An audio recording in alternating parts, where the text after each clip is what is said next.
ನಮಸ್ಕಾರ. ಜೀವನದಲ್ಲಿ ಎಷ್ಟೊಂದು ಸಲ ನಮಗೆ ನೋಡೋಕೆ ಸಿಕ್ಕಿರುತ್ತೆ. ಕೆಲವರು ಆಫೀಸ್ನಿಂದ ಗಡಿಬಿಡಿನಲ್ಲಿ ಬೇಗ ಬೇಗ ಹೊರಡ್ತಾ ಇರ್ತಾರೆ. ಇವತ್ತು ಬೇಗ ಹೋಗ್ಬೇಕ್ರಿ ಮನೆಗೆ ಅಂತ. ಏನು ಉತ್ಸಾಹ, ಏನು ಆ ಒಂದು ಕಾತುರತೆ, ಆ ಜೋಶೇ ಬೇರೆ. ಮನೆಯಲ್ಲಿಲ್ಲ ಹೊಸದಾಗಿ ಮದುವೆ ಆಗಿದ್ದಾಗ, ಅಥವಾ ಹೊಸದಾಗಿ ಮಗು ಹುಟ್ಟಿದ್ದಾಗ, ಅಥವಾ ಮನೆಗೇನೋ ಹೊಸ ಹೊಸ ಮನೆ ಕಟ್ಟಿದ್ದಾಗ, ಈ ರೀತಿ ಏನಾದರೂ ಒಂದು ಹೊಸತನ ಇದ್ದಾಗ ಆ ಉತ್ಸಾಹ, ಆ ಕಾತುರತೆ, ಮನೆ ಅನ್ನುವ ಆ ಒಂದು ಪ್ರೀತಿ ಎಲ್ಲ ಶುರು ಆಗ್ಬಿಟ್ಟಿರುತ್ತೆ. ಅದೇ ಕಾಲಕ್ರಮೇಣ ಸ್ವಲ್ಪ ಕಮ್ಮಿ ಆಗಿಬಿಡುತ್ತೆ. ಇನ್ನು ಕೆಲವರಿಗೆ ಮನೆ ಅನ್ನೋದೇ ಒಂದು ಆ, ಜಂಜಾಟ ಆಗೋಗಿರುತ್ತೆ. ಅಯ್ಯೋ, ಮನೆಗೆ ಬೇರೆ ಹೋಗ್ಬೇಕಾ ಅಂತ ಅಂದ್ಕೊಂಡು ಎಷ್ಟೋ ಜನ ಎಷ್ಟು ತಡವಾಗಿ ಹೋಗೋಕ್ಕಾಗುತ್ತೋ ಅಷ್ಟು ತಡವಾಗಿ ಆಫೀಸ್ನಲ್ಲೇನೋ ಉಳ್ಕೊಂಡು, ಆಫೀಸ್ನಲ್ಲೇ ಬಹಳ ಕಾಲ ಕಳೆದು, ಅಥವಾ ಹೊರಗಡೆ ಎಲ್ಲೋ ಕಾಲ ಕಳೆದು ಎಷ್ಟು ತಡವಾಗಿ ಹೋಗೋಕ್ಕಾಗುತ್ತೋ ಅಷ್ಟು ತಡವಾಗಿ ಮನೆಗೆ ಹೋಗ್ತಾರೆ. ಇದಕ್ಕೆಲ್ಲ ಕಾರಣ ಅಂತಂದರೆ ಮನೆಯ ವಾತಾವರಣ. ನಮಗೆ ಗೊತ್ತಿಲ್ಲದೆಯೂ ಮನೆಯ ವಾತಾವರಣ ಅನ್ನೋದು ನಮ್ಮ ಜೀವನದ ಮೇಲೆ ಬಹಳ ಪ್ರಭಾವ ಬೀರುತ್ತೆ. ನಾವು ಬಹಳ ಸಮಯ ಕಳೆಯೋದು ಮನೆಯಲ್ಲಲ್ವೇನ್ರಿ. ಹಾಗಾಗಿ ಮನೆಯ ವಾತಾವರಣ ಅನ್ನೋದು ಚೆನ್ನಾಗಿರಬೇಕು ಅನ್ನೋದು ಬಹಳ ಮುಖ್ಯ. ನಿಮ್ಮ ಜೀವನದಲ್ಲಿ ಅಕಸ್ಮಾತ್ ಏನಾದರೂ ನಿಮ್ಮ ಮನೆಯ ವಾತಾವರಣ ಸ್ವಲ್ಪ ಯಾಕೋ ಉತ್ಸಾಹದಾಯಿಯಾಗಿಲ್ಲ ಅಂತ ನಿಮಗೆ ಅನ್ನಿಸ್ತಾ ಇದ್ದರೆ ಈ ಸಂಚಿಕೆ ನಿಮಗಾಗಿ. ಈ ಸಂಚಿಕೆಯಲ್ಲಿ ಮನೆಯ ವಾತಾವರಣ ಯಾಕೆ ಮುಖ್ಯ, ಮನೆಯ ವಾತಾವರಣ ಹೇಗಿರಬೇಕು, ಹಾಗೂ ಮನೆಯ ವಾತಾವರಣವನ್ನು ನಿರ್ವಹಿಸೋದು ಹೇಗೆ ಅನ್ನೋದ್ರ ಬಗ್ಗೆ ಗಮನ ಹರಿಸೋಣ. ಮೊದಲನೇದಾಗಿ ಮನೆಯ ವಾತಾವರಣ ಯಾಕೆ ಮುಖ್ಯ ಅಂತಂದರೆ, ಮನುಷ್ಯನಿಗೆ ಜೀವನದಲ್ಲಿ ಏನು ಬೇಕು ಅನ್ನೋದನ್ನು ಒಂದೇ ಒಂದು ಪದದಲ್ಲಿ ಸಾರಾಂಶ ಹೇಳಬೇಕು ಅಂತಂದರೆ ಅದು ನೆಮ್ಮದಿ. ಮನುಷ್ಯ ಜೀವನದಲ್ಲಿ ನೂರಾರು ಕನಸುಗಳನ್ನು ಕಟ್ಕೊಂಡು ಹೋರಾಟ ಮಾಡಿ ಏನೇನೋ ಗಳಿಸ್ಬೇಕು, ಏನೇನೋ ಮೆರಿಬೇಕು, ಎಲ್ಲೆಲ್ಲೋ ತಲುಪಬೇಕು ಅಂತೇಳಿ ಒದ್ದಾಡ್ಕೊಂಡು ಓಡಾಡ್ಕೊಂಡು ನಮ್ಮದೆಲ್ಲ ಒಂದು ನಾಗಾಲೋಟ ನಡೀತಾ ಇದೆಯಲ್ಲ ಜೀವನದಲ್ಲಿ. ಎಲ್ಲೋ ಒಂದು ಹತ್ರ ಓಡ್ತಾ ಇದೀವಲ್ಲ, ಏನೋ ಒಂದನ್ನು ಚೇಸ್ ಮಾಡ್ತಾ ಇದೀವಲ್ಲ. At the end of the day ಕೊನೆಗೆ ನಮಗೆ ಬೇಕಾಗಿರೋದು ನೆಮ್ಮದಿಯ ಬದುಕು ಅಷ್ಟೆ. ಬೇರೆ ಬೇರೆ ವಿಷಯಗಳಿಂದ ಬೇರೆ ಬೇರೆ ಸಿಗ್ಬೋದು, ಆದರೆ ಕೊನೆಗೆ ನಮಗೆ ಬೇಕಾಗಿರೋದು ನೆಮ್ಮದಿ. ಹಾಗಾಗಿ ಮನೆಯ ವಾತಾವರಣ ಈ ನೆಮ್ಮದಿಯ ವಿಷಯದಲ್ಲಿ ಬಹಳ ಬಹಳ ದೊಡ್ಡದು. ಮನೆಯ ವಾತಾವರಣ ಸರಿ ಇಲ್ಲ ಅಂದರೆ ಏನಾಗುತ್ತೆ ಅಂತ ಬಹುಶಃ ನೀವು ಒಂದಲ್ಲ ಒಂದು ಸಮಯದಲ್ಲಿ ನಿಮ್ಮ ಜೀವನದಲ್ಲಿ ಅನುಭವಿಸಿರ್ತೀರ. ಅಕಸ್ಮಾತ್ ಅನುಭವಿಸಿಲ್ಲ ಅಂದರೆ ನೀವು ಬಹಳ ಅದೃಷ್ಟಶಾಲಿಗಳು. ಯಾವುದೋ ಒಂದು ಕಾರಣಕ್ಕೆ ಮನೆಯಲ್ಲಿ ಒಂದು ವಾತಾವರಣ ಕೆಟ್ಟೋಗಿತ್ತು ಅಂತಂದರೆ ಜೀವನದಲ್ಲಿ ಏನೂ ಸರಿ ಇಲ್ವಲ್ಲಪ್ಪ, ಯಾಕಪ್ಪ ಇಂಥ ಜೀವನ ಕೊಟ್ಟೆ ಅನ್ನೋ ಥರ ಪರಿಸ್ಥಿತಿ ತಲುಪಿಬಿಟ್ಟಿರುತ್ತೆ. ಮನೆಯ ವಾತಾವರಣ ಒಂದು ಹದಗೆಟ್ಟಿತ್ತು ಅಂತಂದರೆ ಜೀವನದಲ್ಲಿ ಏನೂ ಸರಿ ಕಾಣ್ತಾ ಇರಲ್ಲ. ಸುಮ್ಮನೆ ಕೋಪ ಬರ್ತಾ ಇರುತ್ತೆ, ನಡೆಯುವಂಥ ಕೆಲಸಗಳು ನಡೆಯೋದಿಲ್ಲ, ಆಫೀಸಲ್ಲಿ ಆಗುವಂಥ ಕೆಲಸಗಳು ಆಗೋದಿಲ್ಲ, ಮನಸ್ಸು ಸರಿ, ಯಾರೇ ಫೋನ್ ಮಾಡಿದ್ರು ರೇಗ್ತಾ ಇರ್ತೀವಿ, ಯಾವ ಕೆಲಸಗಳನ್ನು ಮಾಡೋದಕ್ಕೆ ಮನಸ್ಸಿರಲ್ಲ. ಜೀವನದಲ್ಲಿ ಏನು ಬಿಡಿ ಎಲ್ಲ ಬಿಟ್ಬಿಡೋಣ ಅನ್ನೋವಂಥ ತಾತ್ಸಾರ ಬಂದ್ಬಿಟ್ಟಿರುತ್ತೆ, ವೈರಾಗ್ಯ ಬಂದ್ಬಿಡುತ್ತೆ. ಈ ರೀತಿ ಆ ನೆಮ್ಮದಿಯನ್ನು ಮನೆಯಲ್ಲಿ ಕಂಡುಕೊಳ್ಳೋದು ಬಹಳ ಮುಖ್ಯ. ಮನೆಯಲ್ಲಿ ನೆಮ್ಮದಿ, ಆಮೇಲೆ ನಾವು ಮನೆಗೆ ಒಮ್ಮೆ ವಾಪಸ್ ಹೋದ್ಮೇಲೆ ನಮಗೆ ಬಹಳ ಮುಖ್ಯವಾಗಿ ಬೇಕಾಗಿರೋದು ವಿಶ್ರಾಂತಿಯಲ್ಲೇ. ಒಂದು ದಿನದ ಹೋರಾಟ ನಡೆಸಿ ಈಗಿನ ಕಾಲದಲ್ಲಿ ನನಗೆ ಕಮ್ಮಿ ಒತ್ತಡ ಇದೆಯನ್ರಿ ಭೂಮಿ ಮೇಲೆ. ಎಷ್ಟು ದುಡಿದ್ರೂ ಜನಕ್ಕೆ ಸಾಕಾಗ್ತಾಯಿಲ್ಲ. ಆಫೀಸಿನ ಒತ್ತಡಗಳು, ಹೊರಗಡೆ ಹೋದರೆ ಟ್ರಾಫಿಕ್ಕಿನ ಒತ್ತಡ, ಪ್ರತಿಯೊಂದು ಹೆಜ್ಜೆಯಲ್ಲೂ ಒತ್ತಡ ಇದೆ ಈಗಿನ ಜೀವನದಲ್ಲಿ. ನಾವೆಷ್ಟು ಕಡೆ ಕೇಳಿಲ್ಲ, ಪಾಪ ಚೆನ್ನಾಗಿದ್ರು, ಓಡಾಡ್ಕೊಂಡಿದ್ರು, ಇದ್ದಕ್ಕಿದ್ದಾಗ ಹೋಗ್ಬಿಟ್ರು, ಆರೋಗ್ಯವಂತರಾಗಿದ್ದರು, ಜಿಮ್ಗೂ ಹೋಗ್ತಾಯಿದ್ರು, ಆದರೆ ಪಾಪ ಸರಿಯಾಗಿ ನಿದ್ದೆ ಬರ್ತಾ ಇತ್ತಾ ಇಲ್ವಾ, ಅವ್ರಿಗೆ ಎಷ್ಟು ಒತ್ತಡ ಇತ್ತು ಅಂತ ಮಾಪನ ಮಾಡೋವಂಥದ್ದು ಇನ್ನೂ ಏನು ಟೆಕ್ನಾಲಜಿ ಬಂದಿಲ್ಲ ಅಲ್ಲೇನ್ರಿ. ನಮ್ಮ ತಲೆ ಒಳಗಡೆ ಎಷ್ಟು ಸ್ಟ್ರೆಸ್ ಇದೆ ಅಂತ ಯಾರು ಅಳತೆ ಮಾಡಿ ಹೇಳ್ತಾರೆ. ಸೊ ಇಂಥ ಒಂದು ಸ್ಟ್ರೆಸ್ಫುಲ್ ಬದುಕೇನಿದೆ, ಇಂಥ ಒಂದು ಒತ್ತಡದ ಜೀವನ ಏನಿದೆ, ಆ ಒತ್ತಡದ ಜೀವನದಲ್ಲಿ ಮನೆಗೆ ಹೋದ್ಮೇಲೆ ನಮ್ಮ ದೇಹ ಮತ್ತು ನಮ್ಮ ಮನಸ್ಸನ್ನು ಸ್ವಲ್ಪ ವಿಶ್ರಾಂತಗೊಳಿಸಿ, ಅದನ್ನು ರಿಪೇರಿಗೊಳಿಸಿ, ಅದನ್ನು ಮತ್ತೆ ಅದರಲ್ಲಿ ಚೈತನ್ಯ ತುಂಬುವಂಥ ಕೆಲಸ ಮಾಡೋದು ನಮ್ಮ ನೆಮ್ಮದಿಯ ನಿದ್ದೆ ಅಲ್ವೇ. ಆ ಒಂದು ವಿಶ್ರಾಂತಿಯ ಬದುಕು ಇಲ್ಲ ಅನ್ನೋ ಥರ ಆಗಿಬಿಟ್ರೆ ಮನೆಯ ವಾತಾವರಣದಿಂದ ಜೀವನ ಅತೀ ಕಷ್ಟಕರ ಆಗೋಗುತ್ತೆ. ಹಾಗಾಗಿ ಮನೆಯ ವಾತಾವರಣ ಅನ್ನೋದು ಬಹಳ ಮುಖ್ಯ. ಆ ನೆಮ್ಮದಿ, ಆ ವಿಶ್ರಾಂತಿ, ಆಮೇಲೆ ನಾವು ಮನೆಯಲ್ಲಿ ಹೋದಾಗ ನಮ್ಮ ಜೀವನದ ಬುನಾದಿ ನಿಂತಿರೋದೇ ನಮ್ಮ ಮನೆಯ ವಾತಾವರಣದ ಮೇಲೆ. ಹಾಗಾಗಿ ಮನೆಯ ವಾತಾವರಣ ಅನ್ನೋದು ಬಹಳ ಮುಖ್ಯ ಆಗುತ್ತೆ. ಎಷ್ಟೋ ಜನ ಇದಕ್ಕೆ ಗಮನ ಕೊಡೋದಿಲ್ಲ.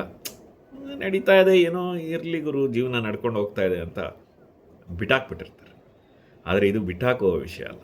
ಮನೆಯ ವಾತಾವರಣದ ಬಗ್ಗೆ ಗಮನ ಕೊಟ್ಟು, ಅದರ ಬಗ್ಗೆ ಆಸಕ್ತಿ ವಹಿಸಿ, ಅದರ ಬಗ್ಗೆ ಕಲಿತು, ಅದನ್ನು ಸರಿಪಡಿಸಿಕೊಂಡು ಅದರ ಆರೋಗ್ಯನ ನೋಡ್ಕೊಳ್ಳೋದು ಬಹಳ ಮುಖ್ಯ. ನೀವು ಮನೆಯ ವಾತಾವರಣನ ಆರೋಗ್ಯನ ಚೆನ್ನಾಗಿ ಇಟ್ಕೊಂಡಿದ್ರೆ ನಿಮ್ಮ ಜೀವನದ ಎಲ್ಲ ಬೇರೆ ಅಂಶಗಳಿಗೂ ಅದು ಪರಿಣಾಮ ಬೀರೋಕ್ಕೆ ಶುರು ಆಗುತ್ತೆ.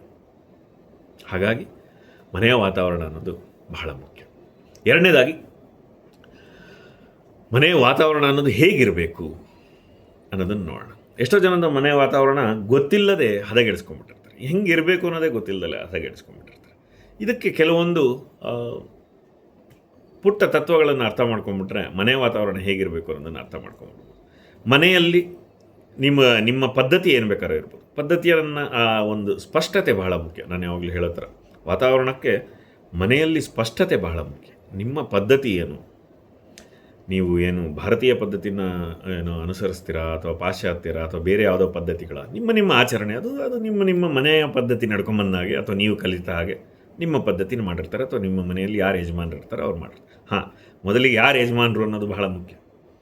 ಎಲ್ಲರನ್ನು ಗೌರವದಿಂದ ಕಾಣೋದಾಗಲಿ, ಮಾತುಗಳನ್ನು ಕೇಳೋದಾಗಲಿ, ಗೌರವಿಸೋದಾಗಲಿ ಅಥವಾ ಕೂತು ಸಮಾಲೋಚನೆ ಮಾಡೋದಾಗಲಿ, ಇವೆಲ್ಲ ಬಹಳ ಮುಖ್ಯ ಆಗುತ್ತೆ ಒಂದು ಮನೆಯ ವಾತಾವರಣಕ್ಕೋಸ್ಕರ. ಮೊಟ್ಟಮೊದಲನೇದಾಗಿ ನಿಮ್ಮ ಪದ್ಧತಿ ಏನು, ನಿಯಮಗಳೇನು, ನಿರ್ಬಂಧಗಳೇನು, ಏನು ಒಪ್ತೀರಾ ಅಥವಾ ಈ ಮನೆಯಲ್ಲಿ ಏನು ಒಪ್ಪುವುದಿಲ್ಲ, ಏನು ಸರಿ ಏನು ತಪ್ಪುಗಳು, ಎಲ್ಲರೂ ಕೂಡಿ ಸಹಬಾಳ್ವೆ ಮಾಡಲಿಕ್ಕೋಸ್ಕರ ಏನು ಓಕೆ ಏನು ನಾಟ್ ಓಕೆ ಅನ್ನೋದರ ಕ್ಲಾರಿಟಿ ಬಹಳ ಮುಖ್ಯ. ಸ್ಪಷ್ಟತೆ ಅಂತ ಕರಿತೀವಲ್ಲ, ಏನಿದ್ರೆ ಸರಿ, ನಮಗೆ ಏನು ಈ ಮನೆಯಲ್ಲಿ ನಿಷಿದ್ಧ ಅನ್ನೋದನ್ನು ತಿಳ್ಕೋಬೇಕು. ಆಮೇಲೆ ಎಲ್ಲರನ್ನು ಗೌರವದಿಂದ ಕಾಣೋದಾಗಲಿ ಅಥವಾ ಎಲ್ಲರನ್ನೂ ಸ್ನೇಹಪೂರ್ವಕವಾಗಿ ಬಾಳೋದಾಗಲಿ, ಒಟ್ಟು ಆ ಮನೆಯ ಒಂದು ಏನಂತಾರೆ ಪ್ರಾಸೆಸ್ ಅಂತ ಕರಿತೀವಲ್ಲ, ಇದು ಒಂದು. ಈಗ ನಾವೆಲ್ಲ ಹೋಗ್ಬಿಟ್ಟು ದೊಡ್ಡ ದೊಡ್ಡ ಕಂಪ್ನಿಗಳಲ್ಲಿ ಒಳ್ಳೊಳ್ಳೆ ಕೆಲಸ ಮಾಡ್ತೀವಿ, ಕಂಪ್ನಿನಲ್ಲಿ ಪ್ರಾಸೆಸಸ್ ಇರುತ್ತೆ, ಮನೆಯಲ್ಲೂ ಅದೇ ಥರ ಪ್ರಾಸೆಸಸ್ ಇರುತ್ತಲ್ಲೇನ್ರಿ. ಹಿಂದಿನ ಕಾಲದಿಂದ ನಮಗೆ ಅವೆಲ್ಲ ಅನ್ಸೆಡ್ ಪ್ರಾಸೆಸಸ್, ಅವ್ರಾಗವ್ರು ಅರ್ಥ ಮಾಡ್ಕೊಂಡು ಬದುಕ್ತಾಯಿದ್ರು ಅಷ್ಟೇ. ಹಾಗಾಗಿ ಅದನ್ನೇನು ಬರೆದಿಡ್ತಾ ಇರಲಿಲ್ಲ ಅಥವಾ ಅದಕ್ಕೇನು ಒಂದು ದಾಖಲೆ ಅಂತ ಅಥವಾ ಒಂದು ಪುಸ್ತಕ ಅಂತ ಇರ್ತಾ ಇರಲಿಲ್ಲ. ಹಾಗಾಗಿ ನಾವು ಅರ್ಥ ಮಾಡ್ಕೊಂಡು ಬದುಕ್ತಾ ಇದ್ದಂಥ ಜೀವನ ಕ್ರಮಗಳು. ಹಾಗಾಗಿ ನಮ್ಮ ಸಂಸಾರದ ಜೀವನ ಕ್ರಮ ಏನು ಅನ್ನೋದನ್ನು ನಾವು ಮೊದಲು ಅರ್ಥ ಮಾಡ್ಕೋಬೇಕು. ಆ ಒಂದು ಸ್ಪಷ್ಟತೆ ಇರಬೇಕು. ಯಾರು ಏನು ಮಾಡ್ತಾರೆ, ಯಾರ ಜವಾಬ್ದಾರಿಗಳು ಏನು, ಯಾರು ಏನೇನನ್ನು ಹಂಚ್ಕೊಂಡಿದ್ದೀವಿ ಅನ್ನುವಂಥದ್ದು ಬಹಳ ಮುಖ್ಯ. ಆಮೇಲೆ ಇನ್ನೊಂದು ಬಹಳ ಮುಖ್ಯವಾದಂಥದ್ದು ಅಂದರೆ ವಾತಾವರಣದಲ್ಲಿ ನಿಮ್ಮ ಕೂತು ಮಾತಾಡೋದಕ್ಕೆ ಅನುಕೂಲಕರವಾದ ವಾತಾವರಣವನ್ನು ಸೃಷ್ಟಿ ಮಾಡಬೇಕು. ಸಮಾಲೋಚನೆಗಳಿರಲಿ. ಈಗ ಡಿಫ್ರೆನ್ಸ್ ಆಫ್ ಒಪಿನಿಯನ್ ಅಂತ ಬಂದೇ ಬರ್ತಾರೆ. ಈಗ ನಾನೊಂದು ಹೇಳ್ತೀನಿ, ನನ್ನ ಹೆಂಡತಿ ಒಂದು ಹೇಳ್ಬೋದು, ಅವಳು ಹೇಳಿದ್ದನ್ನು ನಾನು ಒಪ್ಪದಲ್ಲೇ ಇರ್ಬೋದು, ನಾನು ಹೇಳಿದ್ದನ್ನು ಅವಳು ಒಪ್ಪದಲ್ಲೇ ಇರ್ಬೋದು. ಅಥವಾ ಈಗ ನನ್ನ ತಂದೆ ಏನೋ ಒಂದು ಹೇಳಿರ್ತಾರೆ, ಈಗ ನನಗದು ಸರಿಯಲ್ಲ ಅಂತ ಅನಿಸ್ಬೋದು, ಅಥವಾ ಅದಕ್ಕಿಂತ ಒಳ್ಳೆ ದಾರಿ ಇದೆ ಅಂತ ನನಗೆ ಅನಿಸ್ಬೋದು. ಮನೆಯಲ್ಲಿ ವಾತಾವರಣ ಹೇಗಿರಬೇಕು ಅಂತಂದರೆ ಎಲ್ಲರೂ ಕೂತು ಅದರ ಬಗ್ಗೆ ಮುಕ್ತವಾಗಿ ಮಾತಾಡೋಕ್ಕೆ ಅವಕಾಶ ಇರಬೇಕು.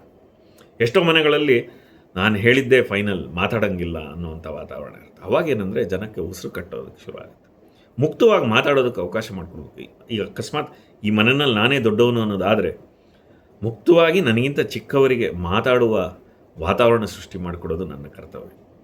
ಅದೇ ರೀತಿ ಚಿಕ್ಕವರು ದೊಡ್ಡವರನ್ನು ಗೌರವದಿಂದ ನಡೆಸ್ಕೊಳ್ಳೋದು ಅಥವಾ ದೊಡ್ಡವರು ಹೇಳಿದಾಗ ಅದಕ್ಕೆ ಬೆಲೆ ಕೊಡೋದು, ಈ ಥರ ಮಾಡೋದ್ರಿಂದ ಆ ಒಂದು ಏನಂತಾರೆ ಪರಸ್ಪರ ಮಾತುಕತೆಗೆ ಆಸ್ಪದ ಇರುತ್ತೆ. ಆ ವಾತಾವರಣ ಸೃಷ್ಟಿಯಾಗುತ್ತೆ. ಎಲ್ಲರೂ ಅವ್ರ ಮನಸ್ಸಿಗೆ ಅನಿಸಿದ್ದನ್ನು ಮುಕ್ತವಾಗಿ ಬಂದು ಹಂಚ್ಕೋತಾರೆ. ಈಗ ನಾವೆಲ್ಲ ಆಫೀಸ್ನಲ್ಲಿ ಮಾಡೋದಿಲ್ಲೇನ್ರಿ ಮೀಟಿಂಗ್ ಅಂತ.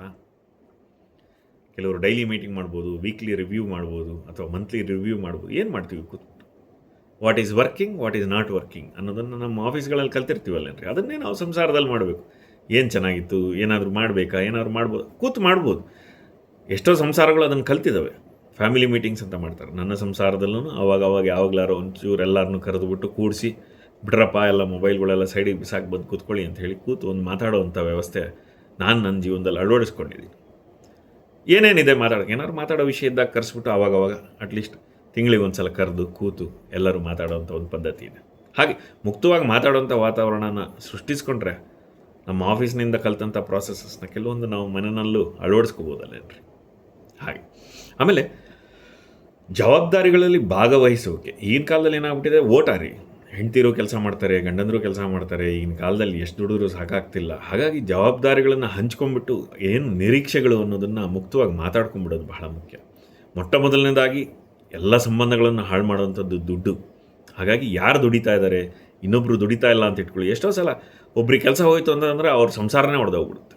ಎಷ್ಟು ಜನ ಒಂದು ಕೆಲಸ ಹೋಯಿತು ಅಂತೇಳಿ ಡೈವರ್ಸೇ ಆಗೋಗ್ಬಿಟ್ಟಿದೆ. ಅಂದರೆ ಏನು ದುಡ್ಡೇ ದೊಡ್ಡಪ್ಪ ಸರಿ, ಹಾಗಂತ ದುಡಿತಾ ಇದ್ದಾರೆ ಅಂದರೆ ಅವ್ರದ್ದೇ ಎಲ್ಲನ. ಯಾರೋ ಒಬ್ಬ ಮನುಷ್ಯ ಕೆಲಸ ಕಳ್ಕೊಂಡ ದುಡಿತಾ ಇಲ್ಲ ಅಂತಂದರೆ ಮುಗಿತಾ? ಸಂಸಾರದ ಬುನಾದಿ ಬರೀ ದುಡ್ಡಲ್ಲ ಅಲ್ವೇನ್ರಿ. ಸಂಸಾರ ದುಡ್ಡಿಗಿಂತ ಬಹಳ ದುಡ್ಡು ಒಂದು ಅಂಶ ಅಷ್ಟೇ. ಸಂಸಾರ ಮಾಡೋದಕ್ಕೆ ಬೇಕಾಗಿರೋ ಬಹುಮುಖ್ಯ ಪ್ರಾಮುಖ್ಯತೆ ಕರೆಕ್ಟ್. ಹಾಗಂತ ದುಡ್ಡೇ ಅಲ್ಲ. ಹಾಗಾಗಿ ಸಂಸಾರದಲ್ಲಿ ಯಾರು ದುಡಿತಾರೆ, ಯಾರು ಜವಾಬ್ದಾರಿಗಳು, ಅಥವಾ ಯಾರಿಗಾರೋ ಒಬ್ಬರಿಗೆ ಕಷ್ಟ ಇದ್ದಾಗ ನಮ್ಮ ಸಂಸಾರ ಹೇಗೆ ಅದನ್ನು ನಿಭಾಯಿಸುತ್ತೆ ಅನ್ನೋದರ ಸ್ಪಷ್ಟತೆ ಇರೋದು ಬಹಳ ಮುಖ್ಯ ಜೀವನದಲ್ಲಿ. ಆವಾಗ ಪರಸ್ಪರ ಗೌರವ ಇರುತ್ತೆ. ಆ ಒಂದು ಸ್ಪಷ್ಟತೆ ಇದ್ದರೆ, ಆ ಒಂದು ಕ್ಲಾರಿಟಿ ಇತ್ತು ಅಂದರೆ ಆವಾಗ ಒಬ್ರಿಗೊಬ್ರಿಗೆ ಮನಸ್ತಾಪಗಳು ಬರೋದಾಗಲಿ, ಆ ಮಾತುಗಳು ಬರೋದಾಗಲಿ, ಅವಮಾನಗಳಾಗಲಿ, ಮನಸ್ಸಿಗೆ ಒಡಕು ಉಂಟಾಗೋದು ಆ ಸಂಬಂಧಗಳಲ್ಲಿ, ಅವೆಲ್ಲ ಸ್ವಲ್ಪ ಕಮ್ಮಿ ಆಗುವ ಸಾಧ್ಯತೆ ಇರುತ್ತೆ. ಅದು ಬಹಳ ಮುಖ್ಯ. ಆಮೇಲೆ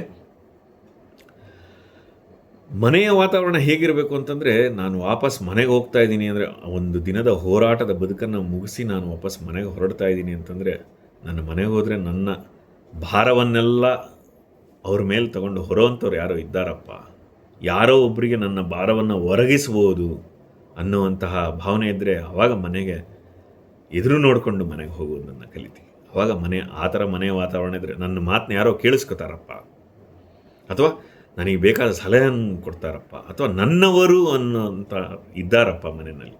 ಇದು ನೀವು ಬ್ಯಾಚುಲರ್ ಆಗಿರ್ಬೋದು ಅಥವಾ ಎಲ್ಲರ ಜೊತೆ ಇರ್ಬೋದು. ಬ್ಯಾಚುಲರ್ ಆಗಿದ್ರೂ ಅಷ್ಟೇ ರೀ. ಈಗ ನೀವು ಯಾವುದೋ ಒಂದು PG ಅಕಾಮಿಡೇಷನ್ ಎಲ್ಲೋ ಇದ್ದೀರಿ, ಮನೆ ಅಂದರೆ ಅದೇ. ನೀವು ಅಲ್ಲಿ ಹೋದ ಮೇಲೆ ಒಂದು ಫೋನ್ ಮಾಡಿದರೆ ನಿಮ್ಮ ತಂದೆ ತಾಯಿ ಎಲ್ಲೋ ಇರ್ಬೋದು, ಇಲ್ಲಿ ನೀವು ಒಬ್ಬರೇ ಇರ್ಬೋದು. ಈಗಿನ ಕಾಲದಲ್ಲಿ ಡಿಸ್ಟೆಂಟ್ ರಿಲೇಷನ್ಶಿಪ್ಸ್ ಬೇಕಾದಷ್ಟಿದೆ. ಪಾಪ ಲಾಂಗ್ ಡಿಸ್ಟೆನ್ಸ್ ರಿಲೇಷನ್ಶಿಪ್ಸಲ್ಲಿ ಇರ್ತಾರೆ, ಗಂಡ ಎಲ್ಲೋ ಇರ್ತಾರೆ, ಹೆಂಡತಿ ಎಲ್ಲೋ, ಯಾವ ದೇಶನೇ ಬೇರೆ ಬೇರೆ ಕಡೆ ಇರ್ತಾರೆ. Same principal. ನೀವು ವಾಪಸ್ ಮನೆಗೆ ಹೋದ್ಮೇಲೆ ಒಂದು ಫೋನ್ ಮಾಡಿದರೆ ಆ ಸಮಯಕ್ಕೆ ತಕ್ಕಂಗೆ, ಅಥವಾ ಯಾವುದೋ ಒಂದು ವೀಡಿಯೋ ಕಾಲ್ ಮಾಡಿಕೊಂಡು ಏನೋ ಮಾಡಿ ಮಾತಾಡಿದರೆ ನೆಮ್ಮದಿಯಾಗಿ ನನ್ನವರು ಅನ್ನೋರು ಮಾತಾಡ್ತಾರೆ ಅನ್ನುವಂಥ ಭಾವನೆ ನಿಮ್ಮ ಮನೆಯ ಅಂಗಳದಲ್ಲಿ ಇರಬೇಕು. ಆ ಭಾವನೆ ಇದ್ದು ಇದು ನಾನು ಹೇಗೆ ಇರಲಿ ನನ್ನನ್ನು ಸ್ವೀಕರಿಸ್ತಾರೆ ಅನ್ನೋಂಥ ಭಾವನೆ ಬಹಳ ಮುಖ್ಯ. ಈಗ ನಾವು ಬಹಳಷ್ಟು ಕಾಲ ಆಚೆ ಕಡೆ ಇದ್ದಾಗ ನಾಟಕ ಮಾಡ್ತಾ ಇರ್ತೀವಿ. ನಮ್ಮದೊಂದು ಇಂಪ್ರೆಷನ್ ಮ್ಯಾನೇಜ್ಮೆಂಟ್ ಅಂತ ಇರುತ್ತೆ. ನಮ್ಮದೊಂದು ಇಂಪ್ರೆಷನ್ ಮೇಂಟೈನ್ ಮಾಡ್ತೀವಿ, ಆ ಡಿಗ್ನಿಫೈಡ್ ಆಗಿರೋದು ಅಥವಾ ಇರೋದು. ನೀವಾಗಿರೋದಕ್ಕೆ ಸಾಧ್ಯ ಆಗೋದು ಮನೆಯಲ್ಲಿ ಮಾತ್ರ, ಅಥವಾ ಮನೆಯಲ್ಲಿ ಆ ಥರ ವಾತಾವರಣ ಇರಬೇಕು. ನೀವಾಗಿರಬೇಕು. ಒಂದು ಸುಲಭ ಬುನಾದಿ ಇದನ್ನು ಅರ್ಥ ಮಾಡ್ಕೊಂಬಿಟ್ರೆ ಆಯ್ತು ರೀ. ಸಂಸಾರ ಅಂದರೆ ಅಥವಾ ಮನೆಯಲ್ಲಿ ಒಬ್ಬೊಬ್ರು ಕ್ಯಾರೆಕ್ಟರ್ ಒಂದೊಂದು ಅವ್ರವ್ರದ್ದು ಪರ್ಸನಾಲಿಟೀಸ್ ಒಂದೊಂದು ಡಿಫ್ರೆಂಟ್ ಆಗಿರುತ್ತೆ ಅನ್ನೋದನ್ನು ಅರ್ಥ ಮಾಡ್ಕೊಂಬಿಟ್ಟು ಅವ್ರವ್ರಿಗೆ ಅವ್ರವ್ರದ್ದು ಒಂದು ಸ್ಪೇಸ್, ಒಂದು ಜಾಗ ಕೊಟ್ಟುಬಿಟ್ರೆ, ಅವ್ರು ಹೆಂಗಿದ್ರು ಅವ್ರು ನಮ್ಮವ್ರು ಅನ್ನೋದನ್ನು ಅರ್ಥ ಮಾಡ್ಕೊಂಬಿಟ್ರೆ ಅದಕ್ಕಿಂತ ಹೆಚ್ಚೇನು ಬೇಕು ಮನೆಯಲ್ಲಿ ವಾತಾವರಣ. ಕೆಲವ್ರದ್ದು ಗುಣಗಳು ಇರುತ್ತೆ ರೀ. ಪಾಪ ಕೆಲವ್ರಿಗೆ ಸೆಟ್ ಜಾಸ್ತಿ ಇರುತ್ತೆ, ಕೆಲವ್ರು ಚಿಕ್ಕ ವಿಷಯಕ್ಕೆ ಇರಿಟೇಟ್ ಆಗ್ತಾರೆ. ಈ ಥರ ನಾನು ಹೇಗೆ ಇದ್ರೂ ನನ್ನ ಮನೆಗೆ ಹೋದ್ಮೇಲೆ ನನ್ನನ್ನು ಅಪ್ಕೊಂಡು ನನ್ನನ್ನು ಸ್ವೀಕರಿಸಿ, ನನಗೆ ಸಾಂತ್ವನ ಹೇಳಿ ಅಥವಾ ನನಗೆ ಪ್ರೇರೇಪಿಸಿ, ಒಟ್ಟಿನಲ್ಲಿ ನನಗೆ ನೆಮ್ಮದಿ ಇದೆಯಪ್ಪ ಮನೆಯಲ್ಲಿ ಅಂತ ಅನ್ನಿಸ್ಬಿಟ್ರೆ ಆವಾಗ ಮನೆಯ ವಾತಾವರಣ ಚೆನ್ನಾಗಿರುತ್ತೆ ಅಲ್ವಾ. ಹಾಗಾಗಿ ನಾವು ಆವಾಗ ಮನೆಗೆ ಪ್ರತಿದಿನ ಉತ್ಸಾಹದಿಂದ ಹೋಗ್ತೀವಿ. ಅಪ್ಪ ಸದ್ಯ ಮನೆಗೆ ಹೊರಟೆ, ಅಯ್ಯೋ ನಾನು ಮನೆಗೆ ಹೊರಟೆ ಅನ್ನೋಂಥ ಖುಷಿ ಆವಾಗ ನಮಗಿರುತ್ತೆ. ನೀವೇನಾದರೂ ಮನೆಯ ವಾತಾವರಣವನ್ನು ಹೇಗೆ ಚೆನ್ನಾಗಿ ಇಟ್ಕೋಬೋದು ಅಂತ ಏನಾದ್ರು ನೋಡ್ತಾ ಇದ್ದರೆ, ಕೆಲವೊಂದು ಪುಟ್ಟ ಚಟುವಟಿಕೆಗಳು ನಿಮ್ಮ ಮನೆಯ ವಾತಾವರಣವನ್ನು ಚೆನ್ನಾಗಿ ಇಟ್ಕೊಳ್ಳೋದಕ್ಕೆ ಸಹಾಯ ಮಾಡುತ್ತೆ. ಮೊದಲನೇದಾಗಿ ಅಂತಂದರೆ, ಎಲ್ಲರೂ ಕೂತು ಒಟ್ಟಿಗೆ ಊಟ ಮಾಡೋದು. ಎಷ್ಟೋ ಮಾತುಗಳೇ ಇದೆ. The family that eats together stays together ಅಂತ ಇಂಗ್ಲೀಷ್ನಲ್ಲೊಂದು ಮಾತಿದೆ. ಒಟ್ಟಿಗೆ ಊಟ ಮಾಡೋದು. 3 ಊಟನೂ ಮಾಡೋಕ್ಕಾಗೋದಿಲ್ಲ. ಬೆಳಿಗ್ಗೆ ಈಗಿನ ಶಾಲಾ ಕಾಲೇಜುಗಳ ಸಮಯಗಳು ಬೇರೆ. ಒಬ್ಬೊಬ್ಬರು ಒಂದೊಂದು ಟೈಮಲ್ಲಿ ಆಫೀಸ್ಗಳಿಗೆ ಹೊರಡ್ತಾರೆ. ಬೆಳಿಗ್ಗೆ ಎದ್ದರೆ ಆ ಅರ್ಜೆಂಟಿನ ಓಟನೇ ಬೇರೆ, ಅದು ಬಿಟ್ಬಿಡಿ. ಮಧ್ಯಾಹ್ನದ್ದು ಅಲ್ಲಲ್ಲಿ ನಡೆದೋಗುತ್ತೆ, ಎಲ್ಲೋ ಸ್ಕೂಲ್ಗಳಲ್ಲಿ ಆಫೀಸ್ಗಳಲ್ಲಿ ನಡೆದೋಗುತ್ತೆ. ರಾತ್ರಿದು ಕನಿಷ್ಠ ಪಕ್ಷ ರಾತ್ರಿಯ ಊಟ ಎಲ್ಲರೂ ಒಟ್ಟಿಗೆ ಕೂತು ಒಂದೇ ಸಮಯಕ್ಕೆ ಮಾಡೋಕ್ಕಾಗತ್ತಾ ಅನ್ನೋದನ್ನು ನೋಡಬೇಕು. ಆ ಮಾಡೋದ್ರಿಂದ ಆ ಒಂದೇನು ಫ್ಯಾಮಿಲಿ ಬಾಂಡಿಂಗ್ ಅಂತ ಕರಿತೀವಿ ಅದು ಬೆಳೆಯುತ್ತೆ. ಎಲ್ಲದಕ್ಕಿಂತ ಮುಖ್ಯವಾದ ಇಲ್ಲಿ ನೆನ್ಪಿಟ್ಕೋಬೇಕಾಗಿರೋದು, ಮೊಬೈಲ್ಗಳನ್ನ ದೂರದಲ್ಲಿಟ್ಟು ಬೇರೆ ರೂಮ್ನಲ್ಲಿಟ್ಟು ಬಂದು ಒಟ್ಟಿಗೆ ಊಟ ಮಾಡಬೇಕು. ಒಟ್ಟಿಗೆ ಊಟ ಮಾಡಿ ಅಂತ ಹೇಳ್ಬಿಟ್ಟು ಎಲ್ಲರೂ ಮೊಬೈಲ್ ಇಟ್ಕೊಂಡು ಕೂತ್ಕೊಂಡ್ಬಿಡ್ತಾರೆ ಈಗಿನ ಕಾಲದಲ್ಲಿ. ಅವ್ರದ್ದೇ ಪ್ರಪಂಚ, ಇವ್ರದ್ದು ರೀಲ್ಸ್ ಓಡ್ತಾ ಇರುತ್ತೆ, ಅವ್ರದ್ದು ಧಾರಾವಾಹಿ ಓಡ್ತಾ ಇರುತ್ತೆ, ಅಥವಾ ಟಿ ವಿನೂ ಹಾಕಬಾರ್ದು. ಊಟ ಮಾಡುವುದು ಅಂದರೆ ಜೊತೆಯಲ್ಲಿ ಎಲ್ಲರೂ ಕೂತು ಊಟದ ಬಗ್ಗೆ ಗಮನ ಕೊಟ್ಕೊಂಡು, ಒಬ್ಬರ ಬಗ್ಗೆ ಒಬ್ಬರು ಗಮನ ಕೊಟ್ಕೊಂಡು ಊಟ ಮಾಡೋದು. ನನ್ನ ಸಲಹೆ ಏನಂದರೆ, ಊಟ ಆದಮೇಲೆ ಇನ್ನೊಂದು 5 ನಿಮಿಷ ಎಲ್ಲರೂ ಸಮಾಧಾನ ಒಟ್ಟಿಗೆ ಕೂತು, 5 ನಿಮಿಷ ರೀ, ಜಾಸ್ತಿ ಬೇಕಾದ್ರೆ. ಊಟ ಮುಗಿದ ತಕ್ಷಣ 5 ನಿಮಿಷ ಎಲ್ಲರೂ ಕೈ ತೊಳೆದು ಕೂತು ಒಬ್ಬರ ಬಗ್ಗೆ ಒಬ್ಬರು ವಿಚಾರಿಸೋದು, ಪ್ರೀತಿಯನ್ನು ವ್ಯಕ್ತಪಡಿಸೋದು ಕಂಪಲ್ಸರಿ ಮಾಡ್ಕೊಂಡ್ಬಿಡ್ಬೇಕು. ಪ್ರೀತಿಯಿಂದ ಮಾತಾಡಿಸೋದು. ಹೇಗಿತ್ತು, ಏನು ಮಾಡಿದ್ರಿ, ಇವತ್ತು ಏನು ತರಲೆ ಕೆಲಸ ನಡೀತು. ನಾನು ಮಕ್ಕಳಿಗೆ ಯಾವಾಗ ಕೇಳ್ತಾ ಇರ್ತೀನಿ, ಇವತ್ತೇನು ತರಲೆ ಕೆಲಸ ಮಾಡಿದೆ, ಏನು ಖುಷಿಪಟ್ಟೆ, ಇವತ್ತೇನು ಕಲೀಲಿಕ್ಕೆ ಸಿಕ್ತು. ಹಾಗೆ ಏನಾದರೂ ಒಂದು ನಾವು ಹೋಗಿ ಅವ್ರನ್ನ ಮಾತಾಡ್ಸೋದು ಅವ್ರ ಲೆವೆಲ್ಗೆ ಹೋಗಿ ಮಾತಾಡಿಸ್ಬಿಟ್ರೆ ಅಥವಾ ಅವ್ರ ದಿನ ಹೇಗಿತ್ತು ಅಂತ ಕೇಳಿಬಿಟ್ರೆ ಅವ್ರಿಗೆ ಅದೇನೋ ಸಂತೋಷ. ಹಾಗೆ ತಂದೆಯವರು ಈಗ ನಮಗಿಂತ ಹಿರಿಯರು ಮನೆಯಲ್ಲಿದ್ದಾಗ ಅವ್ರನ್ನ ಹೋಗಿ ಏನು ಮಾತಾಡಿಸ್ಬೋದು ಅಥವಾ ಅವರಿಗೆ ಫೋನ್ ಮಾಡಿ ಏನು ಮಾತಾಡಿಸ್ಬೋದು. ಆ ಥರ ಒಂದು ಪ್ರೀತಿಯ ಮಾತು 5 ನಿಮಿಷ ಎಲ್ಲರೂ ಒಬ್ರನ್ನೊಬ್ಬರು ಮಾತಾಡಿಸ್ಕೊಂಡು ಹೀಗಿದೆ ನಡೀತಾ ಇದೆ ಅಂತಂದರೆ ಆ ಒಂದು ಮನಸ್ಸಿಗೆ ಒಂದು ಸಮಾಧಾನ ಬರುತ್ತೆ. ಹಾಗಾಗಿ ಆ ಅಭ್ಯಾಸ ಮಾಡ್ಕೊಳ್ಳೋದು ಬಹಳ ಮುಖ್ಯ. ಅದಾದಮೇಲೆ ಎಲ್ಲದಕ್ಕಿಂತ ಮುಖ್ಯ, ನೀವು ಯಾವಾಗಲೇ ಮಾತಾಡಲಿ ಒಬ್ಬರ ಜೊತೆ ಒಬ್ಬರು ಪ್ರೀತಿಯಿಂದ ಗೌರವದಿಂದ ಮಾತಾಡಿ. ಬಹಳಷ್ಟು ಸಲ ನಾವು ಆಫೀಸ್ಗಳಲ್ಲಿದ್ದಾಗ ಮಾತಾಡೋದಕ್ಕಾಗೋದಿಲ್ಲ, ಪಾಪ ಇನ್ನೊಬ್ರಿಗೆ ಏನೋ ನಮ್ಮ ಮನೆಯವ್ರಿಗೆ ಏನೋ ಒಂದು ಬೇಕಾಗಿರುತ್ತೆ, ಫೋನ್ ಮಾಡಿರ್ತಾರೆ. ಎಷ್ಟು ಜನ ಫೋನ್ಗಳು ಮಾಡಿದಾಗ ಸಿಡುಕ್ತಾರೆ. ನಿನಗೆ ಅರ್ಥ ಆಗೋದಿಲ್ವ, ನಾನು ಕೆಲಸ ಮಾಡ್ತಾಯಿದ್ದೀನಿ, ಯಾಕೆ ಫೋನ್ ಮಾಡ್ತೀಯ, ಈ ಥರ ಸಿಡುಕ್ಬಿಡ್ತಾರೆ. ಕೆಲಸದ ಒತ್ತಡ ಇದೆ, ಕೆಲಸ ಬಹಳ ಮುಖ್ಯ, ದುಡಿಮೆ ಬಹಳ ಮುಖ್ಯ, ಅರ್ಥ ಆಗುತ್ತೆ. ಹಾಗಂತ ಮನೆಯವ್ರ ಮೇಲೆ ಅದರ ಸದರ ಮಾಡ್ಕೊಂಡ್ಬಿಡ್ಬಾರ್ದು ಅಥವಾ ಮನೆಯವ್ರ ಮೇಲೆ ಅದರ ಸಿಟ್ಟನ್ನು ತೋರಿಸ್ಬಾರ್ದು. ಎರಡನ್ನೂ ಸಮನಾಗಿ ತೂಕವಾಗಿ ಹ್ಯಾಂಡಲ್ ಮಾಡೋದು ಕಲಿಬೇಕು ಜೀವನದಲ್ಲಿ. ಅದೇ ಅಲ್ವ ಜೀವನದ ನಿಜವಾದ ನಾವು ಕಲಿಬೇಕಾಗಿರೋದು ಜೀವನದಲ್ಲಿ, ಬ್ಯಾಲೆನ್ಸ್ ಆಫ್ ಲೈಫ್. ಸೊ ಹಾಗಾಗಿ ಮನೆಯವರು ಫೋನ್ ಮಾಡ್ದಾಗಿರ್ಬೋದು ಅಥವಾ ಮನೆಯವರು ಯಾವಾಗಲೇ ಮಾತಾಡೋದಾಗಿರ್ಬೋದು, ಪ್ರೀತಿಯಿಂದ ಗೌರವದಿಂದ ಮಾತಾಡೋದು. ಎಷ್ಟು ಜನ ಅವರ ತಂದೆ ತಾಯಿಯರ ಮೇಲೆ ರೇಗ್ತಾರೆ, ಎಷ್ಟು ಜನ ಮಕ್ಕಳ ಮೇಲೆ ರೇಗ್ತಾರೆ, ಎಷ್ಟು ಜನ ಅವರವರ ದಂಪತಿಗಳು ಅವರವರ ಹೆಂಡತಿಯ ಮೇಲೆ ಗಂಡನ ಮೇಲೆ ರೇಗಾಡ್ತಾರೆ. ಎಷ್ಟೋ ಸಲ ಅವಶ್ಯಕತೆಯೇ ಇರೋದಿಲ್ಲ. ಹಾಗಾಗಿ ನಮ್ಮ ಮನಸ್ಸಿನಲ್ಲಿ ಅದಿರಬೇಕು, ನಾವು ಪ್ರತಿ ಸಲ ಪ್ರೀತಿಯಿಂದ ಮಾತಾಡಿಸ್ಬೇಕು ಅಂತ. ಆಗ ನಮಗೆ ಆ ಮನೆಯ ವಾತಾವರಣ ಚೆನ್ನಾಗಿ ಅನಿಸುತ್ತೆ. ಇನ್ನೊಂದು ಏನು ಮಾಡ್ಬೋದು ದಿನನಿತ್ಯ ಅಂದರೆ ಸಮಯ ಕಳೆಯೋದು. ಪ್ರತಿದಿನ ಸಮಯ ಕೊಡೋದಕ್ಕಾಗೋದಿಲ್ಲ, ನಂಗೆ ಅರ್ಥ ಆಗುತ್ತೆ. ನಾನು ಹೇಳಿದ್ನಲ್ಲ 5 ನಿಮಿಷ ಕನಿಷ್ಠ ಪಕ್ಷ ಕೊಡಿ. ಅದಾದಮೇಲೆ ವಾರಕ್ಕೊಂದು ಸಲ ದುಡ್ಡೇ ಖರ್ಚು ಮಾಡಬೇಕಂತಿಲ್ಲ ರೀ. ಭಾಳ ಜನ ಅನ್ಕೋತಾರೆ ಎಲ್ಲರೂ ಆಚೆ ಹೋಗ್ಬೇಕು, ಶಾಪಿಂಗ್ ಮಾಡಬೇಕು ಅಥವಾ ಎಲ್ಲ ಹೋದ್ರೂ ದುಡ್ಡು ಖರ್ಚಾಗುತ್ತೆ. ದುಡ್ಡು ಖರ್ಚು ಮಾಡೋ ಅವಶ್ಯಕತೆ ಇಲ್ಲ. ಈಗ ನಿಮ್ಮ ಮನೆಯಲ್ಲಿ ಎಷ್ಟು ಜನ ಇದ್ದಾರೆ, ಎಲ್ಲರೂ ಸೇರಿ ಒಟ್ಟಿಗೆ ಒಂದು ವಾಕಿಂಗ್ ಹೋಗಿ, ಒಂದು ಪಾರ್ಕಲ್ಲಿ ಒಂದು ಹೋಗಿ ಎಲ್ಲರೂ ಸೇರಿ ಒಂದು ವಾಕಿಂಗ್ ಹೋಗಿ ಬನ್ನಿ. ಹತ್ತಿರದಲ್ಲಿ ಎಲ್ಲೋ ನಡ್ಕೊಂಡು ಹೋಗಿ, ಅಥವಾ ದುಡ್ಡಿದ್ದರೆ ಹಣವಂತರಾಗಿದ್ದರೆ ಎಲ್ಲೋ ಒಂದು ಚಿಕ್ಕ ಔಟಿಂಗ್, ಯಾವುದೋ ಒಂದು ನಿಮ್ಗೆ ಎಲ್ಲಿಷ್ಟ, ಒಂದು ದೇವಸ್ಥಾನಕ್ಕೆ ಹೋಗಿ, ಇಲ್ಲ ಮಾಲ್ಗೆ ಹೋಗಿ, ಅಥವಾ ಯಾವುದೋ ಒಂದು ಆ್ಯಕ್ಟಿವಿಟಿ ಮಾಡಿ ಏನೋ ಒಂದು ಹೊಸ ಅನುಭವವನ್ನು ಕಂಡುಕೊಳ್ಳಿ. ಈ ರೀತಿ ಒಟ್ಟಿಗೆ ಸಮಯ ಕಳೆಯೋಕ್ಕಾಗುತ್ತಾ ಅಂತ ನೋಡಿ. ಅಥವಾ ದಿನದಲ್ಲಿ ನಿಮಗೆ ಸ್ವಲ್ಪ ಸಮಯ ಸಿಕ್ಕಿದರೆ ಎಲ್ಲರೂ ಸೇರಿ ಒಟ್ಟಿಗೆ ಏನಾದರೂ ಒಂದು ಆಟ ಆಡ್ಬೋದಾ? ಬೇಕಾದಷ್ಟು ಮನೆಯಲ್ಲಿ ಕ್ಯಾರಮ್ ಮಾಡ್ಬೋದು, ಚೆಸ್ ಆಡ್ಬೋದು, ಯಾರ್ಯಾರಿಗೆ ಏನೇನು ಇಷ್ಟ, ಎಲ್ಲರ ಇಷ್ಟದ ಒಂದು ಚಟುವಟಿಕೆಯನ್ನು ನೋಡಿ. ಎಲ್ಲರಿಗೂ ಕಾಮಿಡಿ ನೋಡೋದು ಇಷ್ಟನ, ಏನಾದರೂ ಕಾಮಿಡಿ ವಿಡಿಯೋ ನೋಡ್ಬೋದಾ? ಎಲ್ಲರೂ ಸೇರಿ ಒಟ್ಟಿಗೆ ಕೂತು ಒಟ್ಟಿಗೆ ಮಾಡಬೇಕು. ಅಂದರೆ ಮೊಬೈಲ್ಗಳನ್ನು ಎತ್ತಿಟ್ಟು ನಾವೆಲ್ಲರೂ ಸೇರಿ ಒಟ್ಟಿಗೆ ಕೂತು ಮಾಡುವಂಥ ಚಟುವಟಿಕೆ ಏನಾರು ಇದೆಯಾ ಅನ್ನೋದನ್ನು ಹುಡುಕೊಳ್ಳಿ. ಆಟಗಳಿರ್ಬೋದು ಅಥವಾ ಈ ಥರ ಕಾಮಿಡಿ ಶೋ ನೋಡೋದಿರ್ಬೋದು, ಅಥವಾ ಯಾವುದೋ ಒಂದು ನಿಮ್ಮ ಸಂಸಾರದ ಇಂಟ್ರೆಸ್ಟ್ಗಳು ಇರುತ್ತೆ ಒಂದೊಂದು, ಅಥವಾ ಟ್ರಾವೆಲಿಂಗ್ ಬಗ್ಗೆ ಇರ್ಬೋದು, ಟ್ರಾವೆಲಿಂಗ್ ಬಗ್ಗೆ ತಿಳ್ಕೊತೀರಾ, ಅಥವಾ ಹೊಸದೇನಾರು ಕಲೀಲಿಕ್ಕೆ ಸಿಗುತ್ತೆ ಈ ರೀತಿ.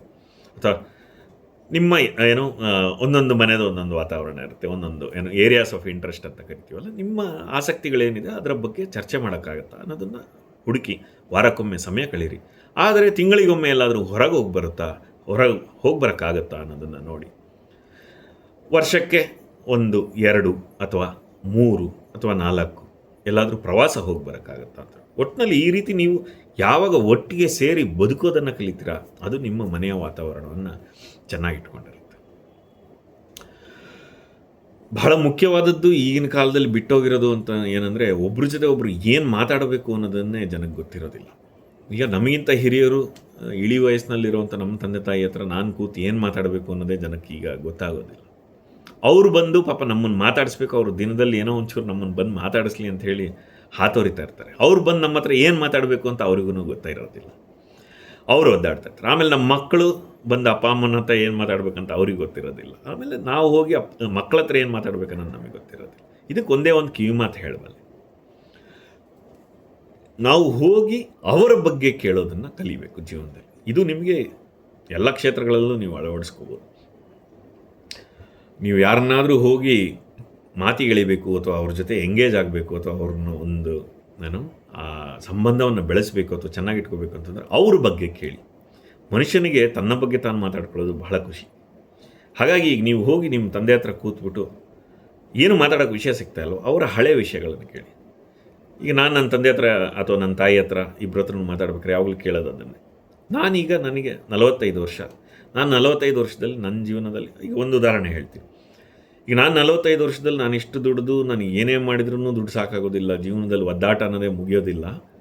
ನೀವು ಆ ವಯಸ್ಸಿನಲ್ಲಿ ಆ ಸಂಬಳಗಳಲ್ಲಿ ಹೆಂಗೆ ಜೀವನ ಮಾಡಿದ್ರಿ ಅಂತ ಆವಾಗ ಕೇಳ್ತಾರೆ.